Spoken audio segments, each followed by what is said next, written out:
Hello friends, आज हम static GK के क्वेश्चन विद एक्सप्लेनेशन डिस्कस करेंगे। ये क्वेश्चन सभी एग्जाम्स के लिए बहुत महत्वपूर्ण हैं, तो प्लीज वीडियो में लास्ट तक बने रहें, वीडियो को स्किप ना करें और अगर वीडियो पसंद आए तो प्लीज वीडियो को लाइक करें और चैनल को सब्सक्राइब करें। आपका पहला प्रश्न है, हड़प्पा सभ्यता की खोज किसने की थी? A Dayaram Sahni, B Rakhaldas Banerjee, C M Vats, D अन्य। आपका सही उत्तर है ए दयाराम साहनी। 1921 में दयाराम साहनी ने हड़प्पा का उत्खनन किया। इस प्रकार इस सभ्यता का नाम हड़प्पा सभ्यता रखा गया। वह राखलदास बनर्जी को मोहनजोदड़ो का खोजकर्ता माना गया। आपका दूसरा प्रश्न है, तराइन का प्रथम युद्ध किसके मध्य लड़ा गया? ए मोहम्मद गौरी और भीम, बी मोहम्मद गौरी और पृथ्वीराज तृतीय, सी मोहम्मद गौरी और जय सिंह, डी मोहम्मद गौरी और अजयपाल। आपका सही उत्तर है बी मोहम्मद गौरी और पृथ्वीराज तृतीय। यह युद्ध तराइन के मैदान में हुआ था। इस युद्ध में पृथ्वीराज चौहान की जीत हुई थी। आपका तीसरा प्रश्न है, बंगाल को मुगल साम्राज्य से पृथक कर स्वतंत्र किया। ए मुर्शिद कुली खां, बी सादत खां, सी सरफराज खां, डी अन्य। आपका सही उत्तर है ए मुर्शिद कुली खां। 18वीं शताब्दी में मुर्शिद कुली खान के नेतृत्व में बंगाल धीरे धीरे मुगल नियंत्रण से अलग हो गया। मुर्शिद कुली खान ने खुद को बंगाल का नवाब घोषित किया। उन्होंने अपनी राजधानी को ढाका से मुर्शिदाबाद स्थानांतरण कर दिया। आपका चौथा प्रश्न है, आर्य भारत में कहां से आए थे? ए पश्चिम एशिया से, बी पूर्व एशिया से, सी केंद्रीय एशिया से, डी दक्षिण एशिया से। आपका सही उत्तर है सी केंद्रीय एशिया से। आपका पांचवा प्रश्न है, गुप्त समाज की स्थापना किसने की थी? ए हर्षवर्धन, बी चंद्रगुप्त, सी समुद्रगुप्त, डी ब्रह्मगुप्त। आपका सही उत्तर है बी चंद्रगुप्त। आपका छठवां प्रश्न है, मोहम्मद गौरी कहां का शासक था? ए अफगानिस्तान, बी इराक, सी पर्शिया, डी तुर्की।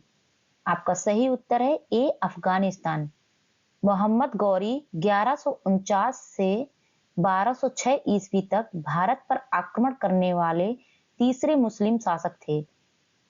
उनका असली नाम शहाबुद्दीन उर्फ मुइजुद्दीन मोहम्मद गौरी था। आपका सातवां प्रश्न है, हंटर कमीशन की रिपोर्ट में किसके विकास पर विशेष जोर दिया गया था? ए उच्च शिक्षा, बी प्राथमिक शिक्षा, सी तकनीकी शिक्षा, डी बालिका शिक्षा। आपका सही उत्तर है बी प्राथमिक शिक्षा। साल 1882 में तत्कालीन वायसराय लॉर्ड रिपन ने सर विलियम हंटर की अध्यक्षता में भारतीय शिक्षा आयोग का गठन किया। इस आयोग ने प्राथमिक शिक्षा के विस्तार और व्यवहारिक पाठ्यक्रम को बढ़ावा दिया। इस आयोग ने देसी विद्यालयों को प्रोत्साहित किया और विद्यालयों के निर्धन छात्रों को छात्रवृत्ति देने की सिफारिश भी की।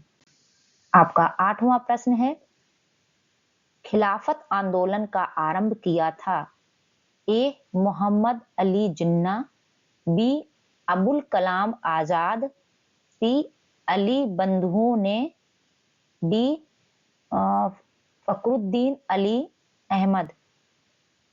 आपका सही उत्तर है सी अली बंधुओं ने। खिलाफत आंदोलन भारत में मुस्लिम बहुसंख्यक वर्ग द्वारा चलाया गया एक राजनीतिक धार्मिक आंदोलन था। यह आंदोलन साल 1919 में शुरू हुआ था और साल 1924 में खत्म हुआ।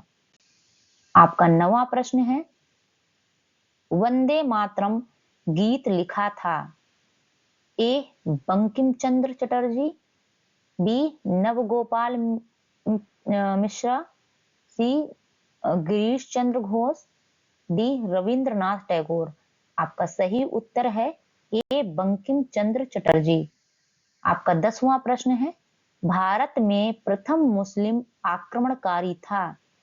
ए महमूद गजनबी, बी कुतुबुद्दीन ऐबक, सी महमूद बिन कासिम, सी डी महमूद गौरी। आपका सही उत्तर है महमूद बिन कासिम। आपका 11वां प्रश्न है, प्रथम भारतीय साम्राज्य स्थापित किया गया?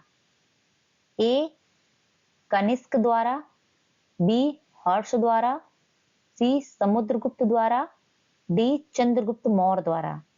आपका सही उत्तर है डी चंद्रगुप्त मौर्य द्वारा।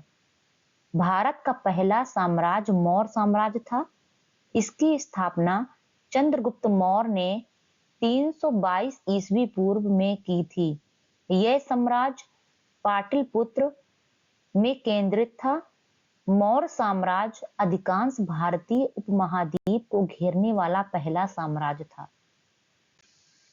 आपका 12वां प्रश्न है, विख्यात सोमनाथ मंदिर को किसने नष्ट किया?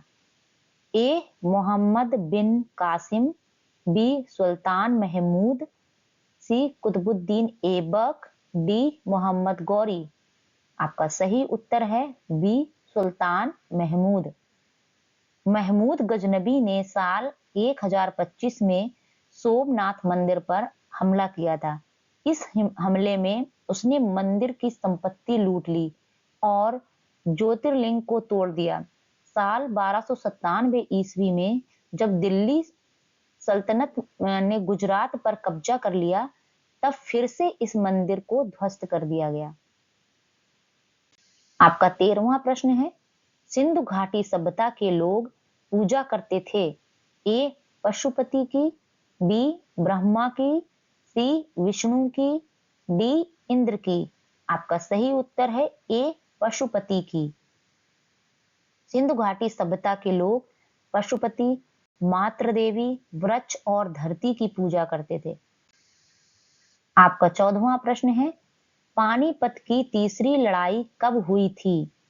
ए 1799, बी 1761, सी 1771, डी 1769। आपका सही उत्तर है बी 1761। पानीपत का तीसरा युद्ध 14 जनवरी 1761 को अहमद शाह अब्दाली और मराठों के बीच लड़ा गया।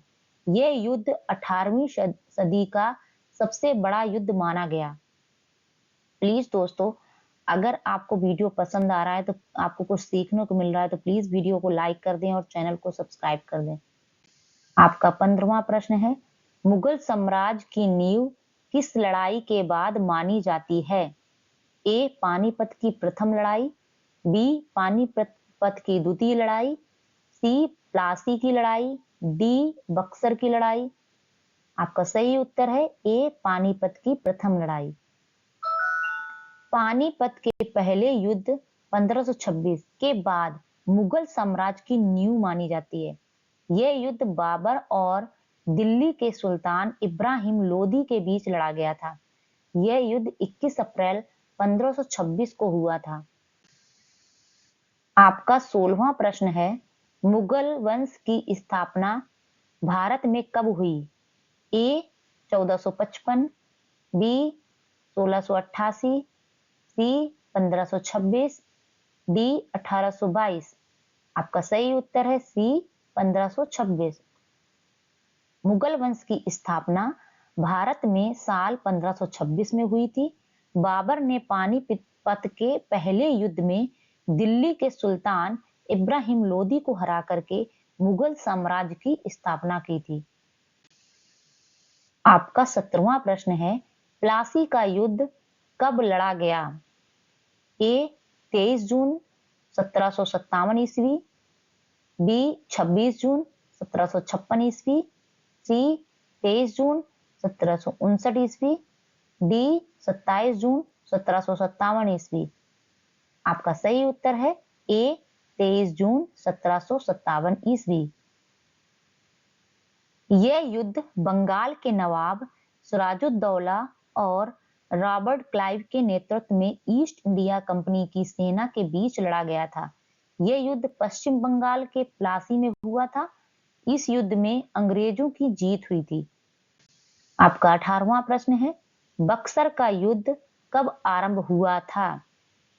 ए 1783 ईस्वी, बी 1763 ईस्वी, सी 1793 ईस्वी, डी 1563 ईस्वी। आपका सही उत्तर है बी 1763 ईस्वी। बिहार के आरा जिले में के बक्सर में लड़ा गया था।